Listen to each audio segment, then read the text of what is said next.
goes the diesel. City of Truro's visit made Duck very proud of being Great Western. He talked endlessly about it, but he worked hard too and made everything go like clockwork. The trucks behaved well, the coaches were ready on time, and the passengers even stopped grumbling. But the engines didn't like having to bustle about. There are two ways of doing things, Duck told them. The Great Western way or the wrong way. I'm Great Western and... Don't we know it? They groaned. They were glad when a visitor came. The visitor purred smoothly towards them.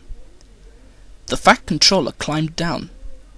Here is Diesel, he said. I have agreed to give him a trial. He needs to learn. Please teach him, Duck. Good morning, purred Diesel in an oily voice. Pleased to meet you, Duck. Is that James and Henry and Gordon too? I am delighted to meet such famous engines. And he purred towards them. The silly engines were flattered. He has very good manners, they murmured. We are pleased to have him in our yard. Duck had his doubts. Come on, he said shortly. Ah, yes, said Diesel. The yard, of course. Excuse me, engines. And he purred after Duck, talking hard. Your worthy fat... Sir Topham Hatt to you, ordered Duck. Diesel looked hurt. Your worthy Sir Topham Hatt thinks I need to learn. He is mistaken. We Diesels don't need to learn. We know everything. We come to a yard and improve it. We are revolutionary. Oh, said Duck, if you're River Finger Gummy, perhaps you would collect my trucks while I fetch Gordon's coaches. Diesel, delighted to show off, purred away. With much banging and clashing, he collected the row of trucks. Duck left Gordon's coaches in the station and came back. Diesel was now trying to take some trucks from a siding nearby. They were old and empty. Clearly, they had not been touched for a long time.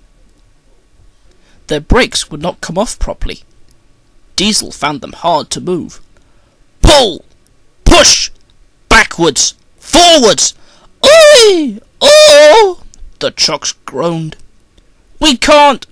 We won't! Duck watched the operation with interest. Diesel lost patience. He roared, and gave a great heave. The trucks jerked forward. Oh! Oh! They screamed. We can't! We won't! Some of their brakes broke, and the gear hanging down bumped on the rails and sleepers. We can't! We won't! Ah! Their trailing brakes caught in the points and locked themselves solid. Roared Diesel. A rusty coupling broke, and he shot forward suddenly by himself. Chuckled Duck. Diesel recovered and tried to push the trucks back, but they wouldn't move, and he had to give up. Duck ran quietly round to where the other trucks all stood in line. Thank you for arranging these, Diesel, he said. I must go now. Don't you want this lot? No, thank you. Diesel gulped. And I've taken all this trouble? He almost shrieked. Why didn't you tell me? You never asked me. Besides, said Duck innocently, you were having such fun being Rev whatever it was you said. Goodbye. Diesel had to help the workmen clear the mess. He hated it.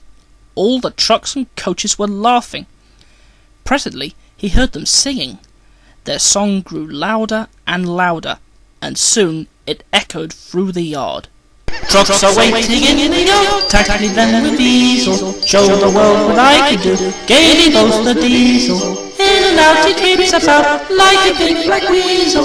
When he pulls the wrong trucks out, pop goes the diesel. He growled, and scuttling away, sulked in the shed.